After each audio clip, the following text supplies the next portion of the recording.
Hello everyone, welcome you all on my YouTube channel क्वांट्रिक्स।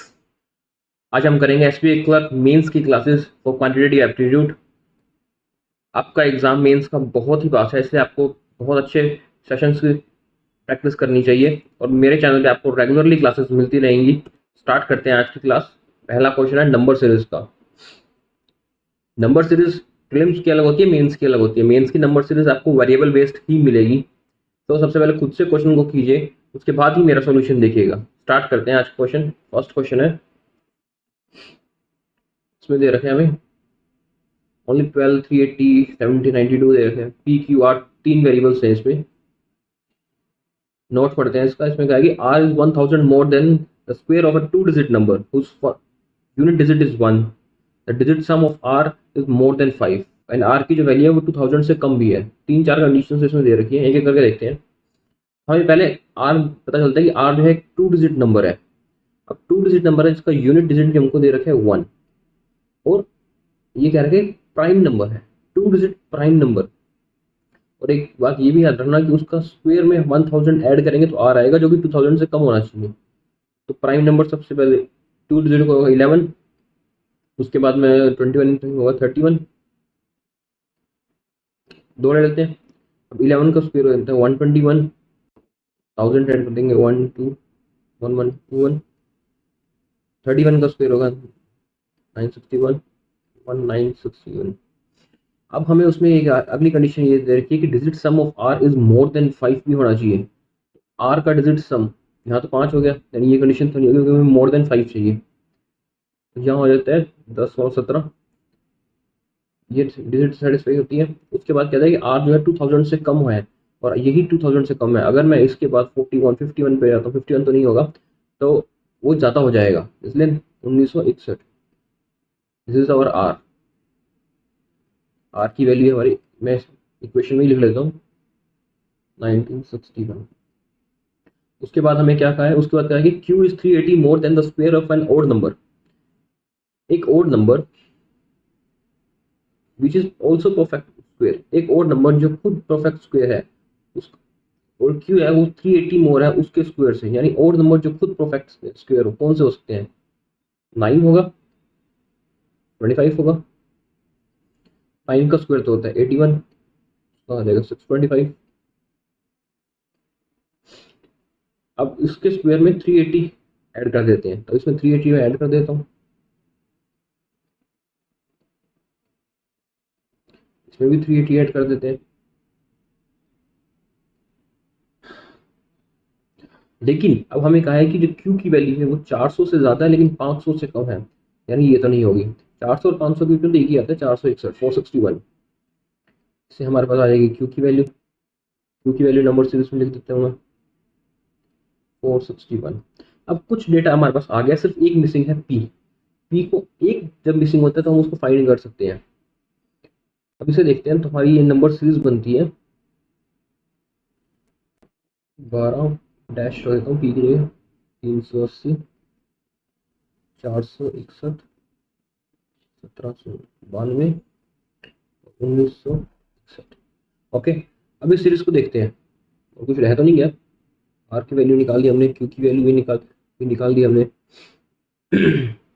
तब इस series को देखते हैं। अगर मैं इसका डिफरेंस देखता हूँ, ये होता है 81। अब अगर मैं इसका डिफरेंस देखता हूँ तो ये होता है 1331, जो भिड़ गया मेरे दिमाग में, 11 की क्यूब। और अब इसका देखता हूँ, ये होते हैं 169, यानी ये है 9 के स्क्वायर, 11 की क्यूब, 13 का क्यूब। इसी तरह ही आ रहा है, 9 का आ रहा है, 11 का क्यूब आया, 13 का क्यूब आया। सब ओड नंबर है, यानी जो यहाँ पर आएगी डिजिट वो भी एक ओड नंबर होगी। सीक्वेंस देखिए, square cube and then square, sorry ये स्क्वायर है,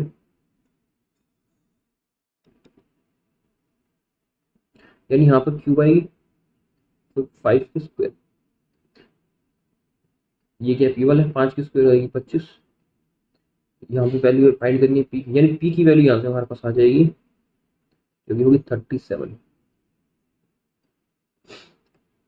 क्यू आ गया, पी भी आ गया, आर भी आ गया। अब आगे चलते हैं। नेक्स्ट सीरीज, ऊपर हमें क्वेश्चन में दे रखा है कि both the series follow the same pattern, यानी दोनों सीरीज सेम ही पैटर्न को फॉलो करती हैं, जो कि ये वाला पैटर्न है हमने अभी फाइंड किया है। सेम पैटर्न को इसमें रखते हैं। फर्स्ट इक्वेशन है इसकी आर माइनस क्यू, आर है हमारे पास 1961 और क्यू, क्यू कितना फाइंड किया था, क्यू फाइंड किया है 461, यानी ये हो गया 1500, 1500 में 1500, 100 माइनस 2p, पी कितना था हमारे पास 37, ये हो जाएगा 74, तो पीछे बचा 26, यानी first term of the second series that is 26, first term आ जाएगी इसकी 26। अब इसमें इसी सीक्वेंस में ऐड कर देंगे, पहले क्या ऐड किया था 25, 25 ऐड करते हैं तो इसमें आता है, ये आता है 51, फिर उसमें ऐड किया था 7 का 343, 343, 343 इसमें ऐड करेंगे तो ये आ जाएगा 394, 394 में उसको 81 ऐड किया हमने, आगे 475। हमें फाइंड क्या करना है, 1 2 3 4, पांचवी सीरीज, 1 2 3 4, ये फाइंड करना है हमें, इसकी वैल्यू बतानी है। और हमने इसमें 445, इसके बाद इसमें फाइंड ऐड कर लेंगे 1331, 1331 को जब हम इसमें ऐड करते हैं 6081, उसके बाद ऐड करते हैं 169, 169 तो ये बनता है हमारा 1975, and this is our right answer 1975। Okay, इसी तरह की नंबर सीरीज आएंगी क्लर्क मेंस में। नेक्स्ट क्वेश्चन पे चलते हैं। नेक्स्ट क्वेश्चन एक और नंबर सीरीज का है, इसमें हमें दे रखा है a series is given with one missing terms, इसमें कुछ मिसिंग टर्म्स दे रखी है और उसके बाद क्या है all the terms are decreasing order, ये सारी जो टर्म्स हैं पूरी टर्म ये डिक्रीजिंग ऑर्डर में है, and difference between each successive term is same, यानी ए माइनस 42 बी माइनस ए, इन सब के बीच का जो डिफरेंस है वो सेम है, और ए प्लस सी की वैल्यू हमको दे रखी है 60।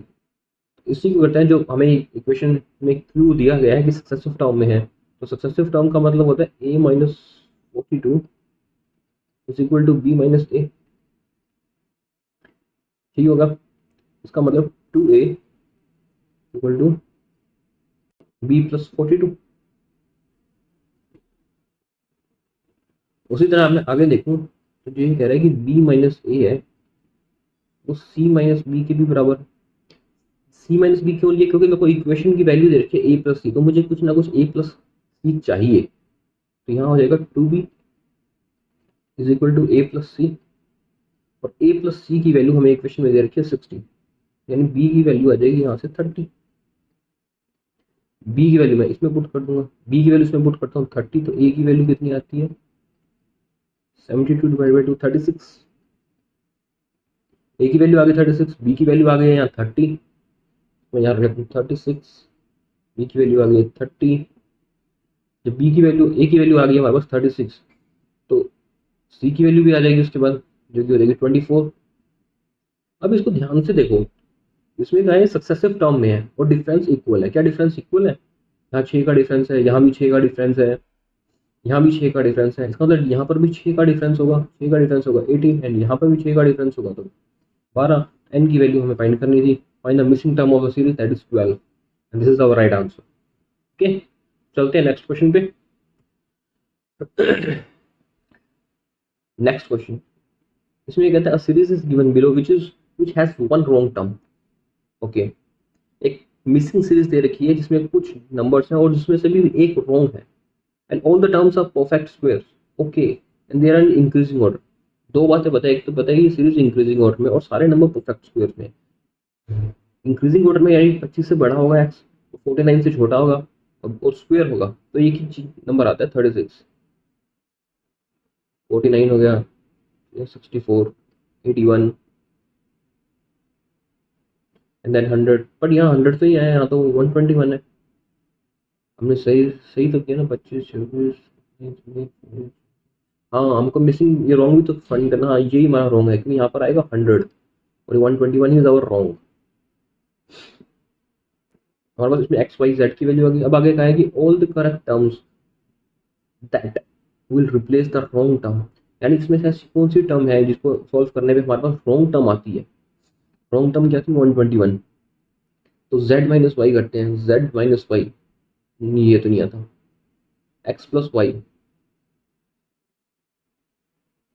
एक्स प्लस वाई होता है 100, और हमको वही फाइंड करना है जो रिप्लेस कर रही है रॉन्ग टर्म को रिप्लेस कौन सा कर रहा है 100, ये हमारा 100, उसको आगे रखते हैं z माइनस एक्स, नहीं z माइनस एक्स की वैल्यू भी 100 नहीं बनती, only 2, x plus y is the right answer. Okay, so next question पे चलते हैं।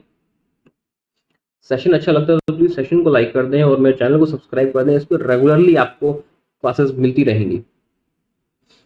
नेक्स्ट में चलते हैं, इसमें 3 क्वालिटी क्वेश्चन दे रखी है और हमें दे रखा है कि the smaller root of each equation 0.1 0.5 that means 1/2, हमें एक रूट दे रखे हैं। अब एक रूट क्या, तो वैल्यू हम इसमें रख देंगे तो हमारे पास दोनों रूट्स की वैल्यू भी आ जाएगी और ए की वैल्यू भी आ जाएगी यहाँ से। फर्स्ट इक्वेशन है हमारे पास A X square minus 48x plus 23, इसमें हमें एक रूट की वैल्यू दे रखी है 1/2। अगर मैं 1/2 को यहाँ रख देता हूँ, ये होते हैं a/4 minus 24 plus 23 is equal to 0। A की वैल्यू आ जाएगी 4, ए की वैल्यू हमारे पास यहाँ से फाइंड होगी। अब हमें सेकंड अगर निकालना ही है इसका रूट, तो हम ए की जगह 4 रख देंगे, सेकंड रूट आ जाएगा। लेकिन अगर मैं ऑप्शंस पे देखता हूँ तो हमें सिर्फ ए बी सी की वैल्यू ही फाइंड करनी है, हमें सेकंड रूट नहीं चाहिए, तो उसको निकालने की जरूरत नहीं है यहाँ पे। इक्वेशन 2 में चलते हैं। इक्वेशन 2 में ए की वैल्यू हमने फाइंड कर लिया, यानी ये हो जाएगा 6y² minus b y plus b minus 14 is equal to 0। इसमें हमारे पास एक रूट है जो कि 1/2 है, तो ये हो जाएगा 1/4, 6/4 यानी 1.5 minus b/2 plus b minus 14, minus 14 को उधर ही भेज देते हैं डायरेक्ट, तो ये हो जाएगा 1/1.5, 1.5 को उधर भेज देते हैं तो 12.5, तो यहाँ हो जाएगा 2y, ये हो जाएगा 2b, b की वैल्यू कितनी बच जाएगी 25, 2 उधर चला जाएगा, b की वैल्यू आ जाएगी 25। इस इक्वेशन से b की वैल्यू भी आ जाएगी। अब तीसरी इक्वेशन पे चलते हैं। थर्ड इक्वेशन जो है वो है अंडर रूट बी इन 5 plus 3 8 z² minus cz c minus 22 is equal to 0। One root हमें पता है 1/2 है, इसमें भी रख लेंगे, 8/4 हो जाएगा, इसमें ले जाएगी 2 minus c/2 plus c is equal to 22, इधर हो जाएगा 20, c की वैल्यू यहाँ से आ जाएगी हमारे पास 40, क्योंकि यदि मैंने एलसीएम लिया है, पहले मतलब मेंस दे रहे हो या पता ही होगा यार, c की वैल्यू होगी 40। अब इसमें हमें कहा है which of the following must be true, c minus b is equal to a, c minus b होता है 15 is equal to a, that's wrong. a plus b, a plus b होता है 29 is equal to c minus 11, c minus 11 भी होता है 29, number 2 right. 3 पे होता है c minus a, c minus a होता है 36 is equal to b, b 25 wrong, only 2 is our right answer. Okay, next question में चलते हैं। हाँ, नेक्स्ट क्वेश्चन है ये, इसको पहले खुद से करें उसके बाद मेरा सॉल्यूशन देखिए।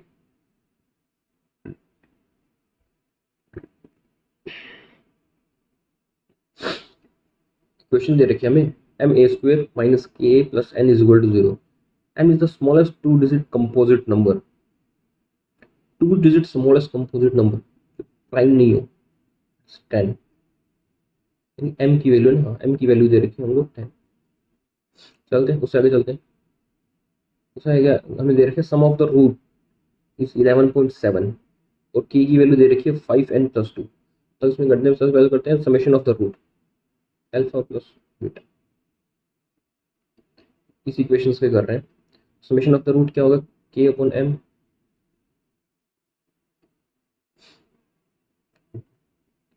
और m की वैल्यू में 10 दे रखी है, तो इसको मैं ऐसे भी लिख सकता हूँ k upon 10 is equal to, हमें रूट क्या देखें 11/7 दे रखे हैं 11.7, तो k की वैल्यू यहाँ से आ जाएगी 117, k की वैल्यू निकल गई 117। अब k की वैल्यू हम इस इक्वेशन में पुट कर दें तो n की वैल्यू भी आ जाएगी, तो ये हो जाएगा 117 is equal to 5n plus 2 115,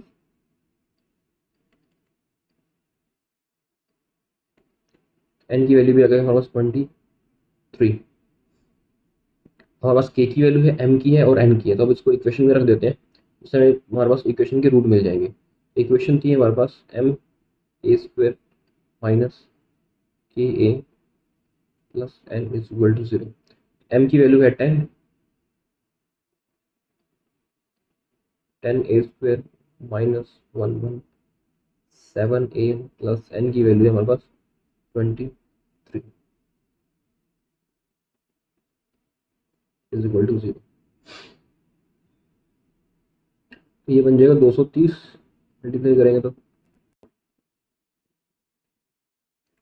230 कौन सा होता है हमारे पास 115 एंड 2 डिवाइड बाई 10, माइनस की वैल्यू तो हमारे पास प्लस के जाएंगे, तो हमारे पास रूट आ जाएंगे 11.5 एंड 0.2, ये दो रूट्स निकलते हैं इस इक्वेशन के, 0.2 and 11.5, C is our right answer. Okay, ज़्यादा टाइम नहीं लगता, इन इक्वेशन में बहुत ईजी होते हैं, बस सिर्फ दिखते हैं ऐसे।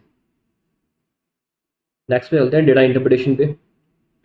इसमें दे रखा है हमें एक लाइन ग्राफ दे रखा है, उसमें कह रखा है show the target production of watermelon in 5 different year and also given the actual production of watermelon in these 5 different year.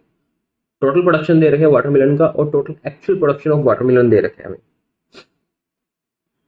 Target कितना था और एक्चुअल में प्रोडक्शन कितना हुआ। फर्स्ट क्वेश्चन इसका देखते हैं, इससे पहले खुद से करने का ट्राई करना, फिर मेरा सोल्यूशन देखिएगा, तो आपको हेल्प मिलेगी सॉल्व करने में। फर्स्ट क्वेश्चन है हमारे पास, total actual production in 2011 is what percent of total targeted production together 2012 2013। Actual production हुआ 2011 में कितना हुआ हमारे पास, 2011 में एक्चुअल प्रोडक्शन कितना है जो कि 180, एक्चुअल प्रोडक्शन हुआ हमारा 180, what percent of total targeted in 12 and 13। 12 and 13 में टारगेटेड 12 में हुआ 300 और 13 में हुआ है, इसमें हमारे पास कितनी जाए 60 का डिफरेंस है ना, इसमें 2 3 4 15 15 हो गया 30 150, यहाँ से 150 और ये 350 450,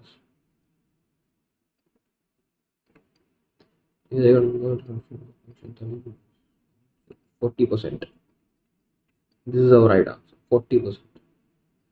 इस टाइप की इजी डेटा इंटरप्रिटेशन एक जरूर आती है एग्जाम में, दो टफ आती है, एक इजी आती है, तो इसको हमेशा करना ही करना है। नेक्स्ट पे चलते हैं, find the ratio of actual production of watermelon in 2012 and 13 together to the targeted production of watermelon in 2012। Actual production कितना हुआ 2012 और 13 में, 2012 और 2013 में, 2012 में हुए 240 और 13 में हुए 120, यानी 240 और 120 400 360,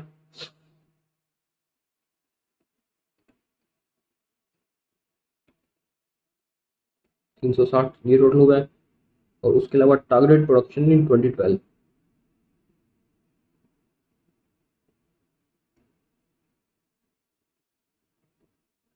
टारगेटेड प्रोडक्शन इन 2012 300 और 300, इसका रेशियो फाइंड करना है जो 6:5, 6:5 is our right. Okay, next question पे चलते हैं। The cost price of a pen, arithmetic आ गया अब आगे, उसके दो ही क्वेश्चन थे, छोटी डी आई थी वो।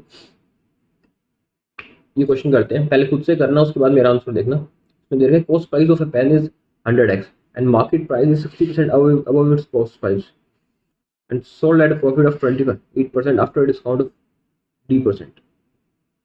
किसी पेन की कॉस्ट प्राइस दे रखी है हमें 100x, 60% से मार्कअप है 160x एंड प्रॉफिट अर्न किया उसने 128%, यानी 128x। इसमें 32x का डिस्काउंट है, इसमें क्या है कि डिस्काउंट 10% है, डिस्काउंट मार्केट प्राइस पे निकलता है, तो 160 का हो जाएगा मल्टीप्लाई 20%, यानी डी की वैल्यू आ जाएगी 20। अब आगे कह रहा है if the market price of a book, market price दे रखा है बुक का x+100,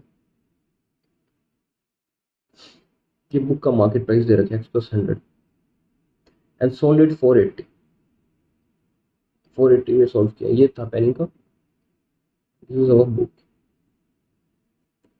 cost price, sale price, market price, उसी सीक्वेंस में मैं नीचे भी लिख रहा हूँ, और सोल्ड किया 480 में after given a discount of D%, यानी 20% डिस्काउंट देने के बाद ये 480 में होगा, 20% का डिस्काउंट देने के बाद, यानी 4/5 का, 4/5 कर देंगे तो इसका मार्केट प्राइस आ जाएगा, तो यहाँ से कर देते हैं 600, ये मार्केट प्राइस है 600, x+100 की वैल्यू आई है हमारे पास 600, यानी x की वैल्यू यहाँ से आ जाएगी 500, then find the value of x की वैल्यू फाइंड करनी है, x की वैल्यू 500 आ गई हमारी, x की वैल्यू आ गई तो चाहे इस इक्वेशन में कुछ पूछ लो, चाहे इस इक्वेशन में कुछ पूछ लो, रादर देन कॉस्ट प्राइस, सब कुछ निकल जाएगा। नेक्स्ट क्वेश्चन पे चलते हैं। नेक्स्ट क्वेश्चन क्या है कि speed of a boat in still water is 15 kilometre per hour, boat covers 60 kilometre in 3 hour downstream in a river, जो डेटा सबसे पहले एग्जैक्ट निकल रहा है उसको जरूर लिख लें। बोट ए की स्टिल वाटर में स्पीड है 15, ये स्टिल में है, या डाउनस्ट्रीम यहाँ अपस्ट्रीम। अब boat A 60 kilometre in 3 hours downstream जाती है, यानी 20, डाउनस्ट्रीम 20 होगी तो अपस्ट्रीम 10 हो जाएगी।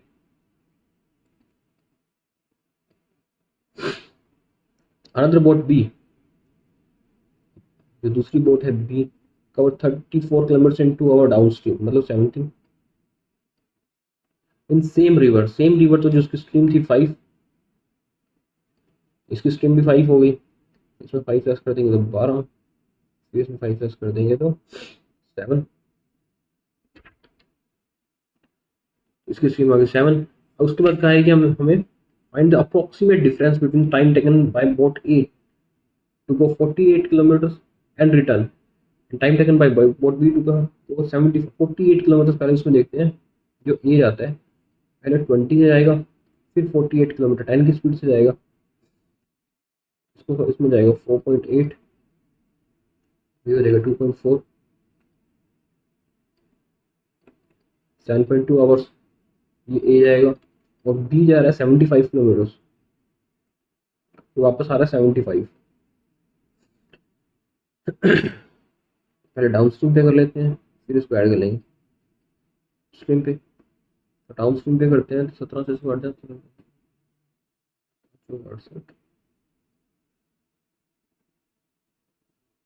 4.4 प्लस, इसको ऐड करते हैं 15.1, और ये था हमारा 17.2, और हमको क्या फाइंड करना है, हमको अप्रोक्सीमेटली दिया हुआ है ना, हमको दिया था अभी शायद, हाँ ये दे रखा अप्रोक्सीमेटली, अप्रोक्सीमेटली इसका डिफरेंस हो जाएगा 8 hours, this is our right answer 8 hours. Okay, next question पे चलते हैं। क्वांटिटी कंपैरिजन का क्वेश्चन है, इसको सॉल्व करते हैं। इसमें क्या है, in a village there are 12,000 voters, 80% of voters cast their vote, 6.2% of casted votes declare invalid, तो टोटल जो वोटर्स थे वो थे 12,000,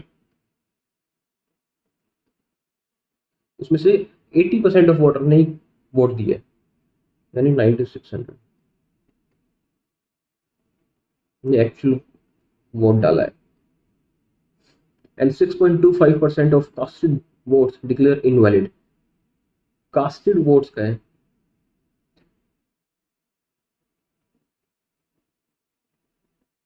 यानी 12,000 का नहीं 9600 का दे रखे हैं हमें, 9,600 का दे रखे हैं 6.25%, जो कि इनवैलिड है।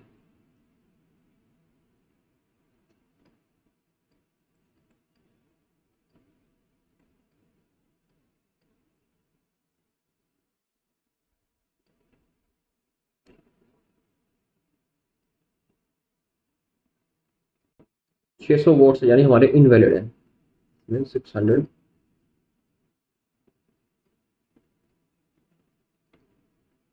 वैलिड बच गया हमारे पास 9000।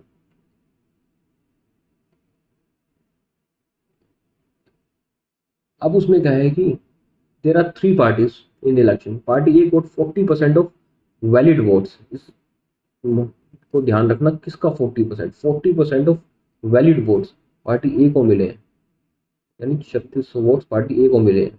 एक इसमें है पार्टी बी, फिर इसमें party C. B got 35% of total valid vote. ये भी दिए 35% of valid vote, 35% valid vote का दिए।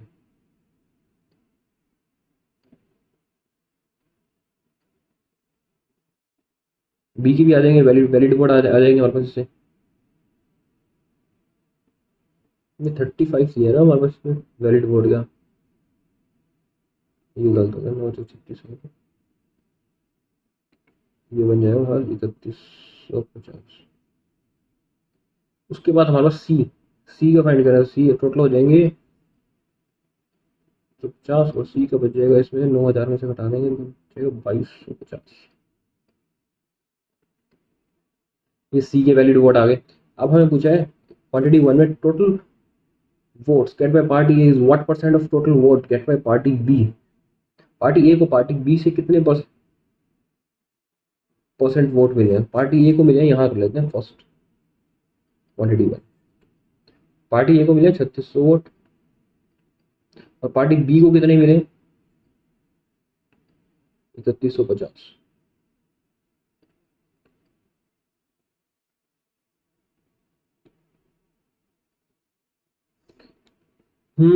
इसको काटते हैं। कर सीधा तो किसी से करता ही नहीं है, मान से काटना पड़ेगा।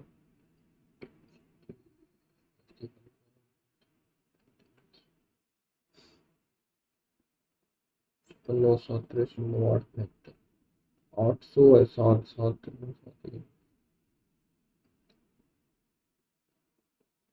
4.25 समथिंग लाइक दैट, इतना ही आएगा कुछ आसपास। अगला देखते हैं क्वांटिटी 2 में। क्वांटिटी 2 में कहता है कि total voters did not cast their vote. Okay, जिन्होंने वोट नहीं दिया, what percent of total number of vote vote party C. Party C को मिले हैं total 2250।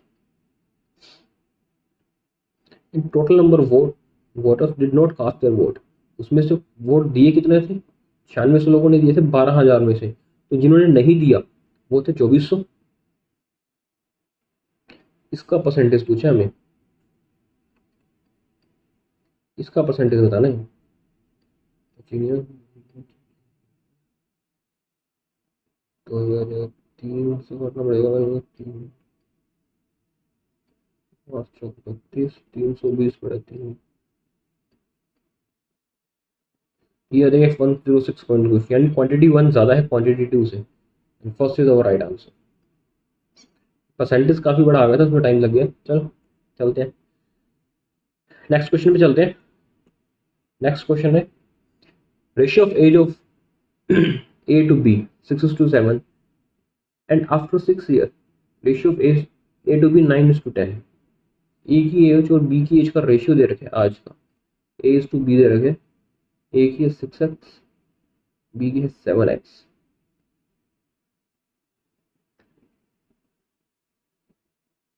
After 6 year ratio of age of A and B, 6 साल के बाद ए और बी की एज कितनी होगी? यहाँ भी 3 का डिफरेंस है, यहाँ भी 3 का डिफरेंस है, बट एज बढ़ती है उनकी 6 साल, यानी एक की वैल्यू होगी 2। प्रेजेंट एज कितनी हो जाएगी ए और बी की? ए की हो जाएगी 12, बी की हो जाएगी 14। ये इनकी एक्चुअल एज है, ए हो जाएगी प्रेजेंट। उसके बाद कहते हैं कि age of A after 3 years is equal to the age of equal to present age of C. A की एज 3 साल बाद हो जाएगी 15, जो कि सी की एक्चुअल प्रेजेंट एज है, यानी सी की एज आ गई 15। और क्या है age of C after 3 years is equal to present age of T. एक सी की एज 3 साल बाद हो जाएगी 18, जो इक्वल है प्रेजेंट एज डी के, who is 2 year younger than E. E की आ जाएगी 20. सो ये find the sum of age of B plus E after 5 years. B की एज है 14, ई की एज है 20, 34 आफ्टर 5 years. तो दोनों की एज में 5 5 जुड़ जाएगा 44 फॉर इक्वेशन 1. सेकंड क्या है, find the sum of the age of A and D after 7 years. A और डी की एज, ए की एज है 12, डी की एज है 18, यानी 30 आफ्टर 7 years यानी 14 years 44 for equation 2. Equation 1 is equal to equation 2 and this is the right answer. Okay, next question पे चलते हैं. नेक्स्ट क्वेश्चन कहता है कि a person split 12,000 in the ratio of 3:2. 12,000 को बांट दिया उसने 3:2 में. First part invested compound interest पे है 20% पे 3 years के लिए, एंड अदर पार्ट उसने इन्वेस्ट किया 15% 3 years के लिए सिंपल इंटरेस्ट पे. And find the total interest will be earned by the person after 3 years. Okay, तो हमें दे रखा है कुछ 12,000 रुपये हैं टोटल, उसको बांटा 3 और 5 में, और तो कुछ नहीं किया ना उसने, 3 और 5 में बांटा है बस.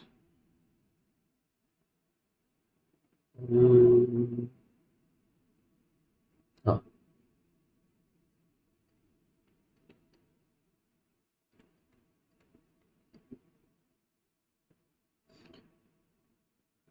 फर्स्ट पार्ट यानी ये first part, this is second. First part उसने इन्वेस्ट किया कंपाउंड इंटरेस्ट 20% के लिए 3 साल के लिए, 7200 का कंपाउंड इंटरेस्ट 3 साल के लिए. पहले साल होगा 20% पे किया ना, सेकेंड ईयर, देन थर्ड.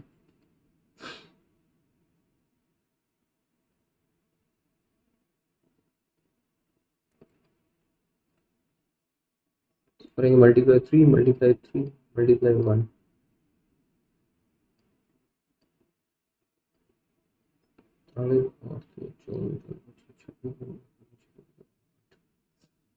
मुझे बताएगा 57.6, इनको ऐड कर देंगे.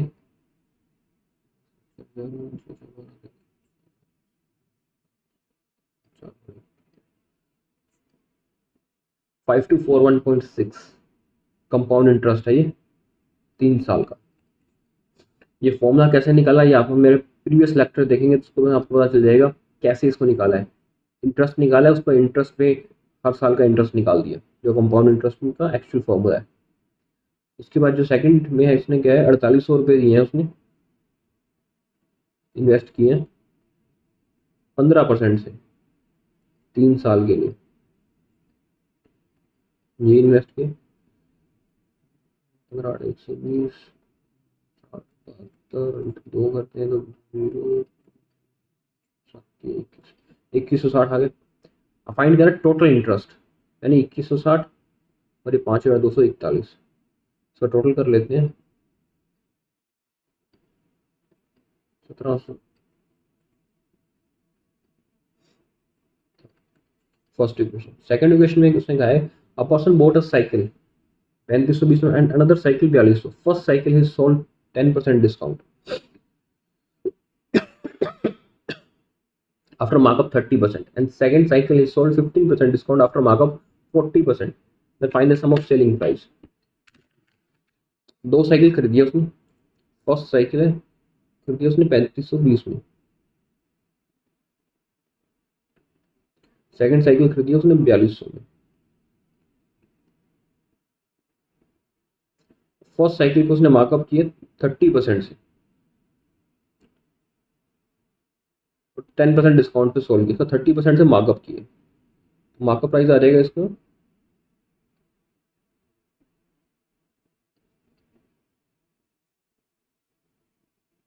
4576, दिस इज 5.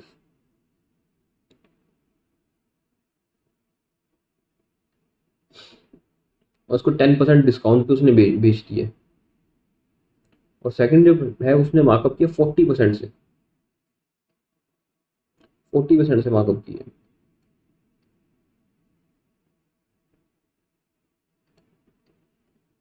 उसने 15% डिस्काउंट पर उसको बेच दिया। इसका 15% कितना हो जाएगा, इसका 15% हो जाएगा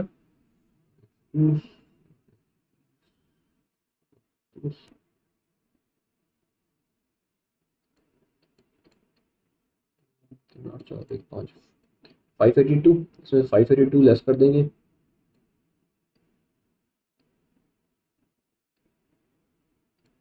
ये आ जाएगा सेलिंग प्राइस। एंड फर्स्ट उसने लेस किया 10% डिस्काउंट पे, एंड इसका 10% हो जाएगा 457.6। तो ये इसने बेची कितने की, ये उसने बेची हो जाएगी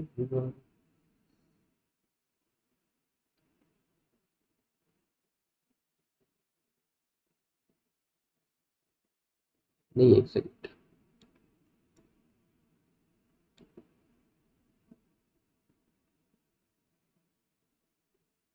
हाँ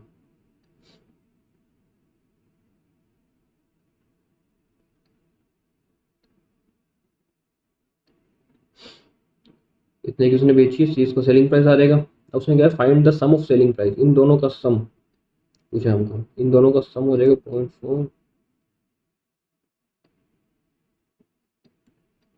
0.9416। इक्वेशन 1 आई थी हमारे पास 7400, इक्वेशन 2 है 9416, यानी equation 1 quantity 1, sorry quantity 1 is less than quantity 2। Third is our right answer, quantity 1 is less than quantity 2।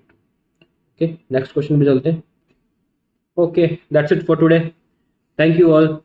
I hope आपको सेशन अच्छा लगा हो, अगर अच्छा लगा तो प्लीज़ लाइक कर दें सेशन को और सब्सक्राइब कर दें मेरे चैनल को, उस पर डेली आपको क्लासेस मिलती रहेगी।